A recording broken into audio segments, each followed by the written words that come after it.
Have you ever tossed and turned at night, your thoughts racing like wild horses? Have you found yourself suffocating under the pressure of deadlines, responsibilities, or expectations, wondering, will this weight ever lift? Do you ever feel like no matter how much you try to relax or cope, a deeper restlessness ever truly leaves you? Welcome back to the channel. Thank you for being here. Today, we'll be walking into a space that many of us live in every single day. High pressure lives, anxiety-ridden routines, and nights haunted by insomnia. But rather than offering surface-level coping techniques, we're going to explore an ancient, time-tested wisdom path rooted in the spiritual practices of Buddhist tradition that doesn't just manage stress, but transforms it from the inside out. If your life feels overwhelming, if your peace feels distant, then stay with me. This message may be exactly what your heart has been longing for.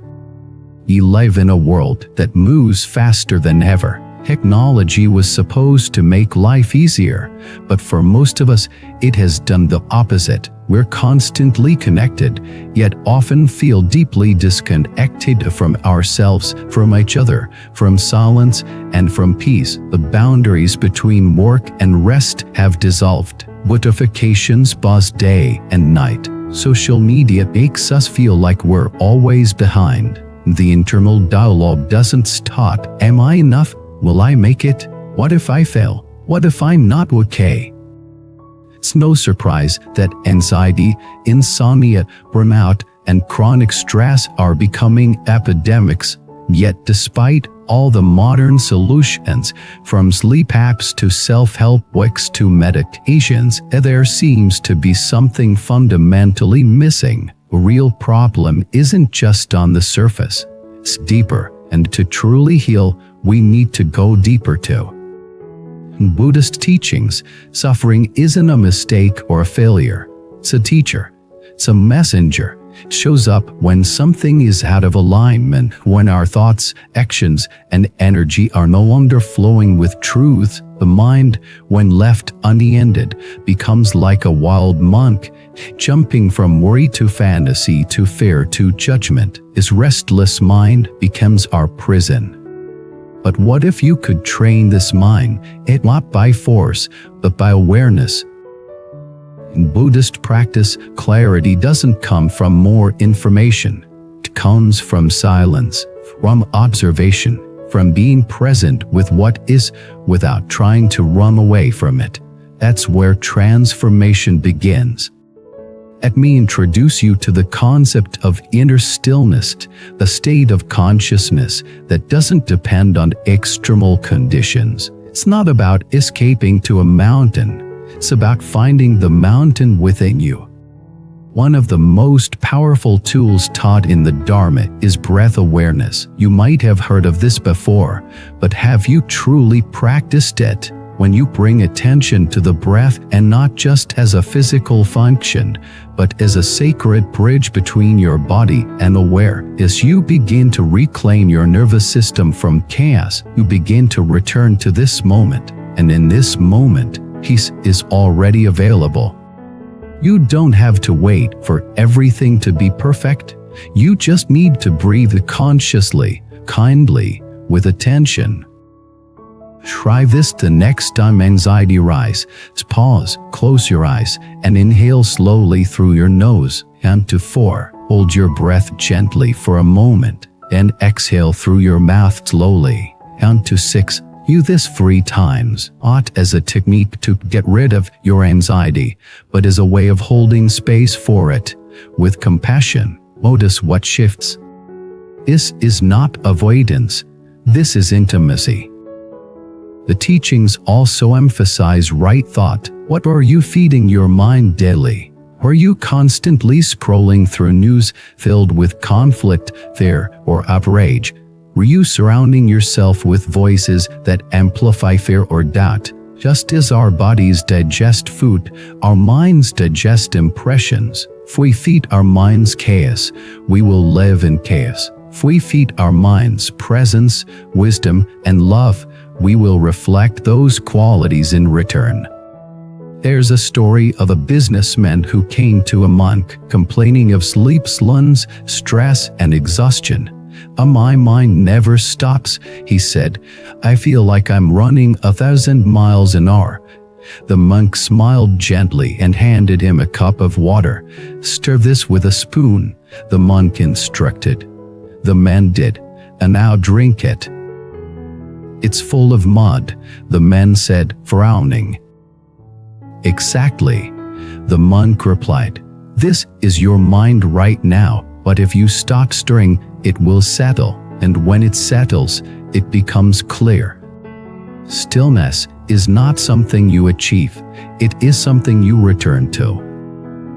This principle applies to everything: your relationships, your work, your sleep. If you go to bed with a storm in your head, don't expect rest to visit you. Instead, begin a sacred nighttime ritual. Before sleep, turn off your screens, light a candle, breathe slowly, reflect on one moment in the day you're grateful for. Release any lingering tension with each exhale. Let your bed be a temple, not a battlefield. If you awaken at 3 a.m. with racing thoughts, don't fight them. Observe them. Breathe. Whisper softly to yourself, "This too shall pass." Your mind wants to protect you, but it needs your guidance. You are not your thoughts. You are the sky, and thoughts are just passing clouds. Another root of inner suffering is the pressure to be perfect, the need to prove, the fear of not being good enough. These mental habits are often learned in childhood and reinforced by society. But the Dharma offers a radical message: you are already whole. Not you will be, but right now, even in your confusion, your fatigue, your fear, nothing needs to be added. You don't need to perform enlightenment. You simply need to remember who you are beneath the layers of conditioning. There's a practice in Buddhist psychology known as metta, or loving kindness meditation. It's a way of softening the inner critic and replacing it with compassion. You sit quietly, bring to mind someone you love, and mentally send them wishes. "Oh, may you be happy, may you be safe, may you be at peace." Then you extend those wishes to yourself. "May I be happy, may I be safe, may I be at peace." First, it may feel forced, but over time, it rewires the heart. It teaches you to relate to yourself not as a problem to fix, but as a being worthy of love. Any of us grew up in environments where love was conditional. You learned to chase approval, to fear mistakes. This conditioning creates a constant background anxiety. But loving kindness breaks that cycle, plants new seeds, and slowly, with water, attention, and sunlight, those seeds grow into rest.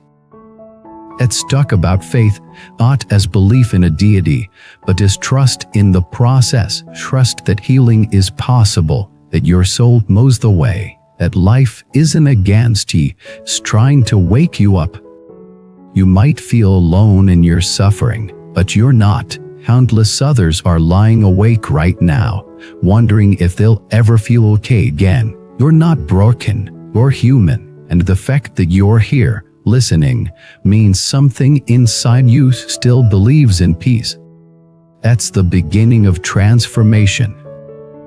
And finally, let me share this truth with the clearest minds are not those who escape pain, but those who embraced it fully, who walked through their own darkness with as open and emerged with softness, not bitterness, strength, not armor. This is the invitation of the path, not to avoid pressure, but to be purified by it, not to deny fear, but to meet it with presence, not to escape the world, but to return to it, awake, grounded, alive. Thank you for watching this video. If anything in this message resonated with you, please take a moment to reflect in the comments. How do you find calm amidst pressure? What practices bring you back to yourself? Your story might be the light someone else needs tonight.